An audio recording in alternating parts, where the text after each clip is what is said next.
On April 17, 1975, the Khmer Rouge, led by Pol Pot, seized control of Cambodia's capital, Phnom Penh. This marked the beginning of a brutal regime that would last until 1979. The city's residents, initially relieved that the civil war had ended, soon realized their nightmare was just beginning. Within hours, soldiers in black uniforms ordered the entire population to evacuate, claiming the U.S. would bomb the city. The streets emptied as 2 million people were forced into the countryside, beginning the Khmer Rouge's radical agrarian revolution. The Khmer Rouge's Year Zero policy aimed to erase modern society and create a peasant-dominated utopia. Urban dwellers, including doctors, teachers, and even the elderly, were marched at gunpoint to rural labor camps. Many died from exhaustion, thirst, or execution during the journey. Families were separated, and possessions were confiscated. The regime justified this as cleansing Cambodia of Western influence. But it was the start of systematic genocide, disguised as social engineering. The Khmer Rouge enforced absolute loyalty to Angkar, the organization, a faceless entity representing the regime. Villagers and children were subjected to daily indoctrination sessions, where they learned to worship Pol Pot and despise intellectuals. Slogans like, "If you live, you gain nothing. If you die, you lose nothing," were repeated. Those who questioned orders disappeared. This brainwashing turned neighbors into informants and children into executioners, fracturing Cambodia's social fabric. Labor camps became death traps. Workers toiled 12 to 14 hours daily in rice fields, often with no food or medical care. Malnutrition and disease were rampant. Eating insects or wild plants meant punishment. The Khmer Rouge prioritized rice production for export, while Cambodians starved. Mass graves near camps held those who collapsed or resisted. Survivors recall being told, "Keeping you is no gain.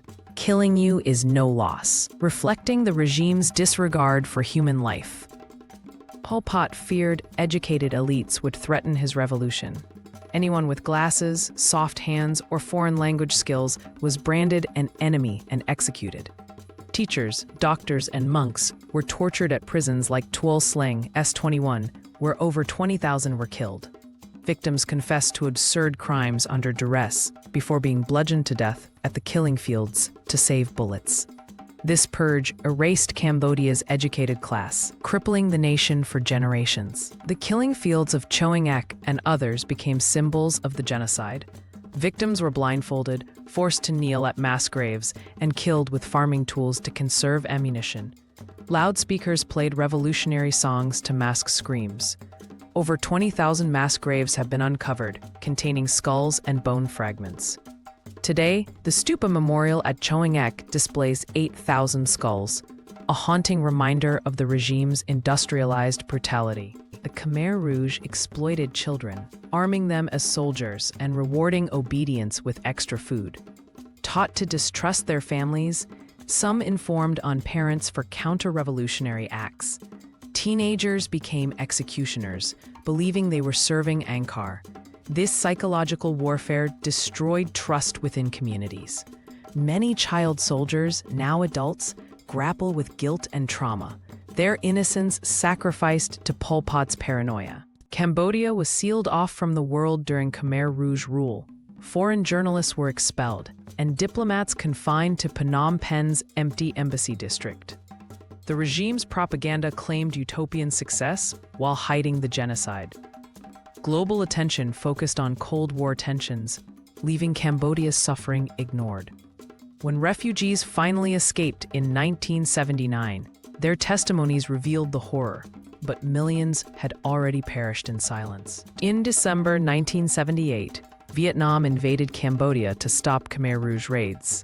By January 1979, Phnom Penh fell, and Pol Pot fled to the jungle. Survivors emerged from labor camps to find families dead and villages destroyed. While the invasion ended the genocide, it began a decade of Vietnamese occupation and civil war.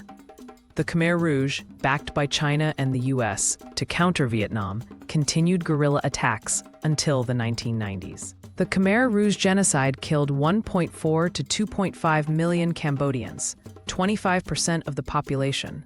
Survivors faced PTSD, landmines, and a shattered society. Pol Pot died under house arrest in 1998, never facing trial. The extraordinary chambers in the courts of Cambodia, ECCC, later convicted a few Khmer Rouge leaders, but justice remains incomplete. Today, Cambodia's killing fields memorials and survivor stories stand as warnings against ideological extremism and unchecked power.